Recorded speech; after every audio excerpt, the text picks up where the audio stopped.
Hello everyone, welcome back to my YouTube channel. Friends, आप सभी का स्वागत है मेरे इस चैनल में। और आज की इस वीडियो में हम लोग गद्यांश और पद्यांश को हल करना सीखेंगे। बहुत सारे ऐसे स्टूडेंट हैं जिन्हें ये गद्यांश और पद्यांश हल करने में बहुत दिक्कत आती है। तो इसको आज की इस वीडियो में हम लोग पूरी तरह से सीखेंगे कि किस तरह से इसको हम हल करके अच्छे मार्क्स ला सकते हैं, इसमें पूरे के पूरे मार्क्स ला सकते हैं।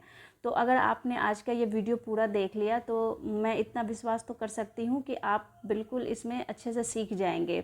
और साथ ही इसके साथ ही अगर आप एक दो और अनसीन पैसेज की प्रैक्टिस कर लेंगे तो मुझे नहीं लगता इसमें आप एक भी मार्क्स गंवा के आएंगे, पूरे मार्क्स मिलेंगे आपको। आज के इस वीडियो में हम लोग हिंदी का गद्यांश पद्यांश हल करेंगे और कभी किसी और दिन जो है इंग्लिश के अनसीन पैसेज को भी सॉल्व करना सीख जाएंगे।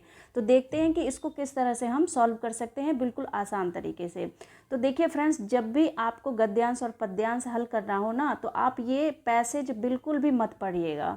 पहले आपको क्वेश्चंस पढ़ना है, फिर उसके बाद आपको गद्यांश या पद्यांश पर आना है। तो पहले आप क्या करेंगे, पहले आप क्वेश्चन को पढ़ेंगे फिर पैराग्राफ पे जाएंगे। तो देखिए यहाँ पे दिया गया है पहला क्वेश्चन, क्वेश्चन के साथ उसके जो है ऑप्शंस को भी रीड करेंगे। तो सबसे पहले फटाफट जो हम करेंगे वो क्या करेंगे, पहले क्वेश्चन पढ़ लेंगे। तो वनस्पतियाँ जब सड़ने लगती है तो वातावरण को डैश मिलती है।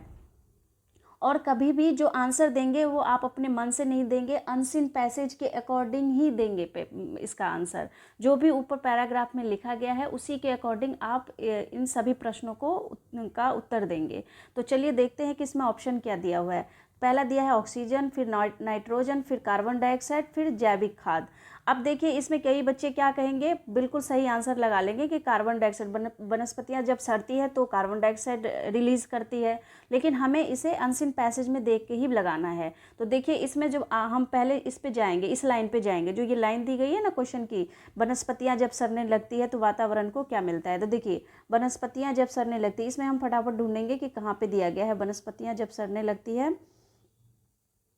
यहाँ पे देखिए आप भी पढ़ सकते हैं। यहाँ पे वनस्पतियाँ, यहाँ पे अनुपात जैसा रहता है।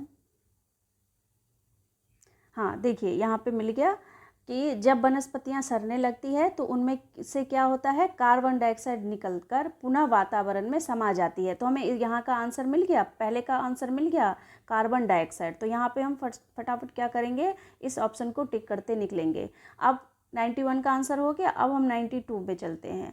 92 में क्या कह रहा है कि पौधों और प्राणियों का जीवन एक दूसरे के अस्तित्व के समान आ जाएगा जब हवा में लंबे समय तक डैश होगा। तो ऑप्शन देख लेते हैं, सूर्य का प्रकाश मिलता रहे, कार्बन डाइऑक्साइड मिलना बंद हो जाए, और कार्बन डाइऑक्साइड और ऑक्सीजन का अनुपात समान रहे, वनस्पतियां कार्बन डाइऑक्साइड का विनिमय करती रहे। तो देखिए इसका पौधों और प्राणियों का जीवन एक दूसरे के अस्तित्व के समान आ जाए, इसी लाइन को हम अनसीन पैसेज में ढूंढेंगे, पौधे और प्राणियों का जीवन।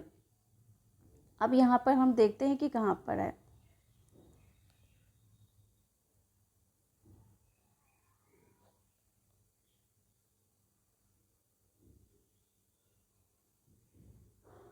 तो देखिए यहाँ पे दिया है कि यदि हवा में लंबे समय तक ऑक्सीजन और कार्बन डाइऑक्साइड का अनुपात एक जैसा रहे तब उसका अर्थ होगा कि पौधों और प्राणियों का जीवन एक दूसरे के अस्तित्व के मामले में समान स्तर पर आ जाएगा। आंसर मिल गया आपको। तो इसका आंसर किसके साथ जाएंगे, हम ऑप्शन 3 के साथ जाएंगे। देखिए इसी तरह से हमें सॉल्व करना होगा।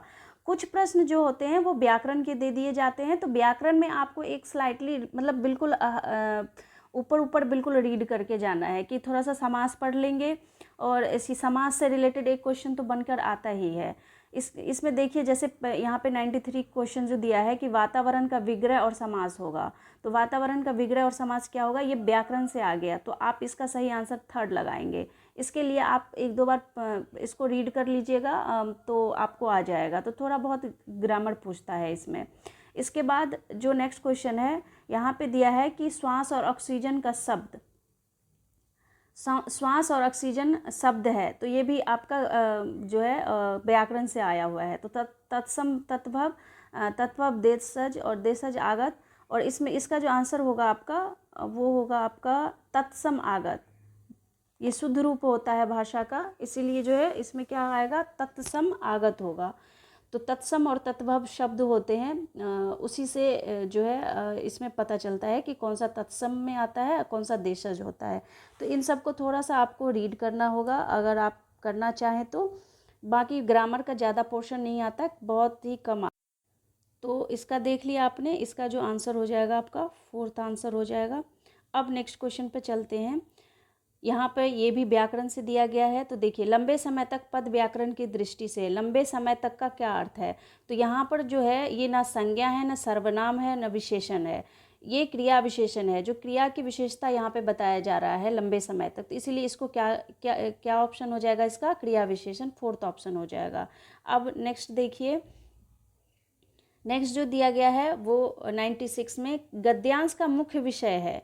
तो गद्यांश में हमें बार बार कौन सी चीज़ें पढ़ने को मिल रही है, तो इसका जो ऑप्शन होगा ना आपका फर्स्ट होगा, ऑक्सीजन और कार्बन डाइऑक्साइड का संतुलन। आप जब अनसीन पैसेज पढ़ेंगे तो आप देखेंगे कि इसी के बारे में बार बार बात हो रही है। तो जो लाइन बार बार रिपीट हो रही है 1 से 2 बार या 3 बार, वही इसका टॉपिक हो जाएगा। और इससे आपको पढ़ने एक बार जो आप क्वेश्चन हल करते जाएंगे तो आपको आइडिया मिल जाएगा कि इसका जो है मुख्य विषय क्या है। तो जैसे देखिए, यहाँ पे मैं एक बार फिर से आपको पैसेज के पास ले चलती हूँ। यहाँ पे देखिए, इन्होंने कहा है कि हम श्वास द्वारा ऑक्सीजन ग्रहण करते हैं, कार्बन डाइऑक्साइड छोड़ते हैं, और ऐसा अधिकतर जानवरों, चिड़ियों, रेंगने वाले जंतुओं, कीड़े मकोड़ों के द्वारा भी किया जाता है। दूसरी ओर सभी प्रकार की वनस्पतियाँ कार्बन डाइऑक्साइड ग्रहण करती है, ऑक्सीजन छोड़ती है। और यदि हवा में लंबे समय तक ऑक्सीजन और कार्बन डाइऑक्साइड का अनुपात एक जैसा रहे तो इसका अर्थ होगा कि पौधों और प्राणियों का जीवन एक दूसरे के अस्तित्व के मामले में समान स्तर पर आ जाएगा। लेकिन यदि हम कार्बन डाइऑक्साइड का अनुपात वातावरण में बढ़ा दें तब प्रकृति के द्वारा लाखों सालों से बनाकर रखा गया संतुलन बदल जाएगा। वातावरण और वनस्पतियाँ कार्बन डाइऑक्साइड का लगातार विनिमय करती रहती है। वातावरण से वह वनस्पतियों में जाती है। जब वनस्पतियां सड़ने लगती है, देखिए इसमें जो सबसे बड़ी बात है, आपको इस लाइन के अलावा जो है आपको दूसरा लाइन कोई इसके अनुकूल मिलेगा ही नहीं। तो इसमें आपका यही आंसर हो जाएगा कि ऑक्सीजन और कार्बन डाइऑक्साइड का समान अनुपात। जो आप पैसेज का थोड़ा सा जो आप देखेंगे इसका अर्थ, तो यही होगा कि कार्बन और डाइऑक्साइड और ऑक्सीजन का समान अनुपात में संतुलन होना जो है वो सही है। हो जाएगा, वो हो जाएगा आपका कौन सा 96 का ए, कि ऑक्सीजन और कार्बन डाइऑक्साइड का संतुलन जो है संतुलन बना रहे। तो उससे क्या होगा, हम जीव क्षेत्र में पर्यावरण के लिए भी सही रहेगा और जीव जंतु के लिए भी। इसके बाद दिया गया है कि विनिमय का अर्थ क्या होता है। तो विनिमय का अर्थ आप सभी जानते होंगे, लेन देन करना, लेना और देना। तो विनिमय चूँकि यहाँ पे इसमें यूज किया गया है पैसेज में, तो देख सकते हैं आप। देखिए यहाँ पे दिया गया है कि वातावरण और वनस्पतियाँ कार्बन डाइऑक्साइड का लगातार विनिमय करती है, यानी आदान प्रदान करती है, लेन देन करती रहती है एक दूसरे के साथ। तो इसीलिए इसका आंसर क्या हो जाएगा आपका लेना देना, यानी कि थर्ड ऑप्शन इसका सही हो जाएगा। नेक्स्ट देखिए, हम सांस के साथ ऑक्सीजन छोड़ते हैं और ग्रहण करते हैं, ऑक्सीजन लेते और कार्बन डाइऑक्साइड छोड़ते हैं। देखिए इसका आंसर तो आप सभी जानते होंगे कि ऑक्सीजन लेते हैं और कार्बन डाइऑक्साइड छोड़ते हैं, लेकिन ये लाइन जो है ये देखिए आपका पैसेज में दिया गया है। ये तो कुछ चीज़ें हैं जो हमें पता है, इसीलिए हम लोग उसका सही आंसर लगा लेते हैं, लेकिन ये चीज़ अनसीन पैसेज में दी होती है तो हमें उसे देख के ही लगाना है। तो यहाँ पे देखिए, यहाँ पे दिया गया है कि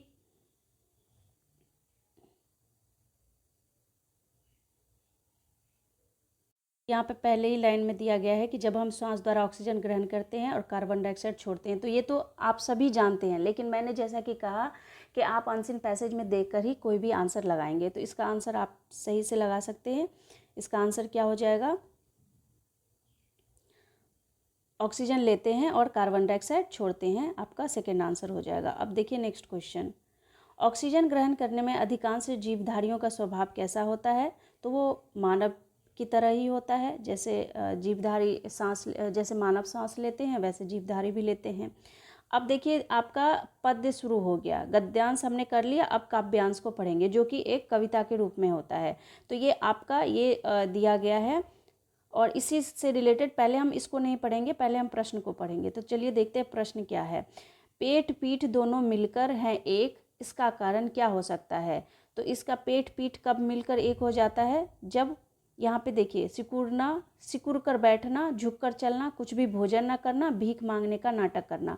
अब हम चलते हैं अनसीन पैसेज पे। यहाँ पे दिया है वह आता दो टूक कलेजे के करता पछताता पथ पर आता पेट पीठ दोनों मिलकर है एक चल रहा है लकुटिया टेक मुट्ठी भर दाने को भूख मिटाने को। तो भूख की बात आ गई, यानी कि उसने क्या, वहाँ पे क्या आ जाएगा, भूख की बात आ गई। तो यहाँ पर पेट पीठ दोनों मिलकर एक कब होगा, जब कुछ भी भोजन नहीं करेगा। ठीक है, जब कुछ भी भोजन नहीं करते हम लोग तो पीठ पेट एक हो जाता है। इसके बाद देखिए दूसरा है कलेजे के दो टूक करने का आशय क्या है। तो कलेजे के दो टूक करने का आशय क्या है, मन को कष्ट पहुंचाना। उसके बाद देखिए भिखारी अपनी झोली क्यों फैलाता है। तो आप फिर से अनसीन पैसेज यहाँ पे चलिए काव्यांश पर कि मुट्ठी भर दाने को भूख मिटाने को मुंह फटी पुरानी झोली को फैला। तो झोली किस लिए फैला रहा है, भूख मिटाने को, मुट्ठी भर दाने के लिए। तो यहाँ पर देखिए, यहाँ पे ऑप्शन में देखिए भूख मिटाने के लिए कुछ अन्न चाहता है, तो इसका आंसर फर्स्ट हो जाएगा।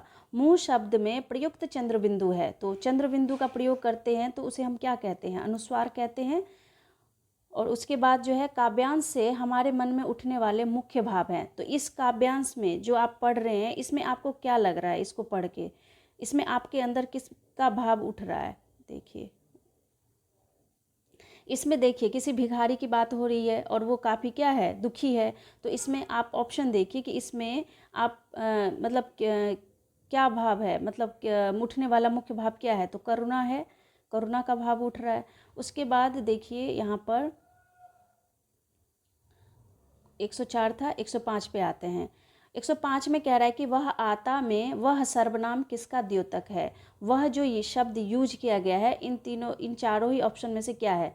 तो आप जानते ही हैं कि जब हम कोई नाम लेते हैं तो वो संज्ञा कहलाता है, और नाम की जगह हम अगर वह या यह बोलते हैं तो वो क्या हो जाता है, सर्वनाम।